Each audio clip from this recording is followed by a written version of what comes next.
Platão vai dizer que o mundo que nós enxergamos e que nós vivemos é um mundo aparente. Existe um mundo perfeito, existe um mundo ideal, existe o mundo das ideias, e tudo que nós vemos aqui é uma realidade distorcida desse mundo ideal. Então, para que eu possa acessar esse mundo ideal e perfeito, a minha mente precisa ser iluminada. Portanto, para Platão, a verdade é palatável por meio da razão. A mente precisa dar um parto à realidade. Essa é a expressão que ele usa. Aristóteles, discípulo de Platão, vai dizer, bom, não é bem assim.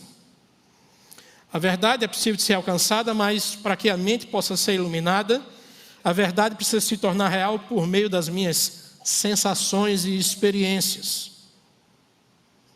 E isso norteia todo o período da antiguidade, transpassa o medievo.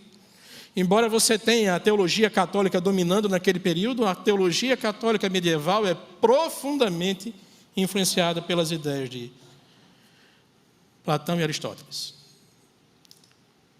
Agostinho vai ser discípulo, ou vai tentar, de certa forma, colocar os postulados de Platão dentro da fé cristã.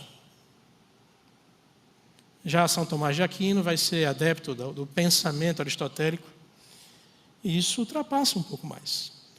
Quando o homem sai do que nós chamamos em história das amarras do pensamento medieval e rompe com um período de 1000 anos, dando início ao que nós chamamos de Idade Moderna, esse homem rejeita tudo que é produzido no período medieval e retorna ao período clássico e vai procurar ali os seus postulados sobre o que é verdade. Então surge um camarada chamado René Descartes, que vai ter uma teoria parecida com a de Platão, e ele diz, penso, logo existo. E ele vai ser o pai daquilo que nós chamamos de racionalismo. A verdade pode ser encontrada por meio da razão. Outros teóricos vão dizer, não. Eu creio que Aristóteles estava correto. E a gente pode encontrar a verdade por meio das sensações, e vão ser o pai daquilo que nós chamamos de empirismo. E durante todo o período moderno, a busca, a epistemologia, a maneira como conhecer a verdade, vai variar entre racionalismo e empirismo, até que na Idade Contemporânea, com o surgimento do iluminismo, essas duas verdades se cruzam, e o naturalismo vai explicar que a verdade pode ser conhecida por meio das duas coisas: a razão e as sensações. Racionalismo e empirismo dão as mãos e viram naturalismo.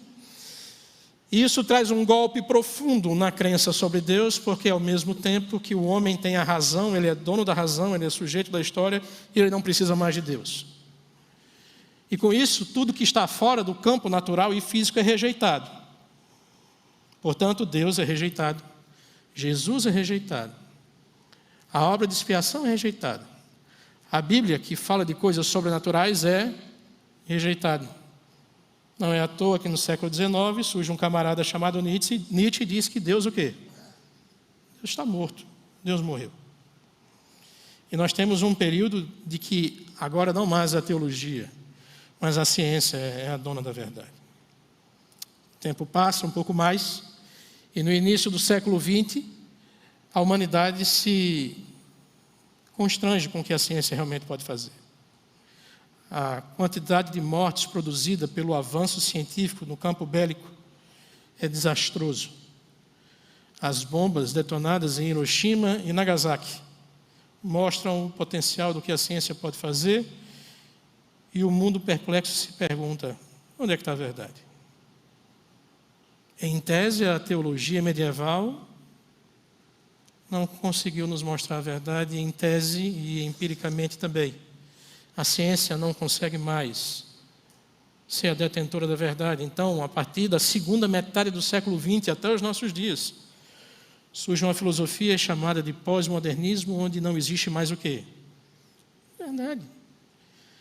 Verdade pode ser uma coisa extremamente relativa para mim e para você. E é isso que nós vamos encontrar quando nós saímos daqui hoje à noite e ligarmos a TV.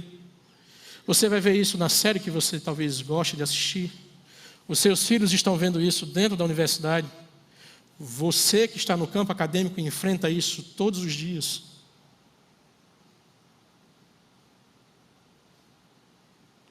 O ser humano, como Paulo vai dizer em Romanos capítulo 1, verso 18. abraçou a mentira como estratégia de vida. Paulo vai dizer que a ira de Deus se revela do céu contra toda impiedade e perversão dos homens, que sufocam, que detêm a verdade pela injustiça, pela mentira. Isso se torna uma coisa prática para nós. Então, além de observar esse caminho da deteriorização da verdade por meio da filosofia e da ciência, esse é um problema não só antigo, mas presente e atual, que remonta à própria natureza do ser humano.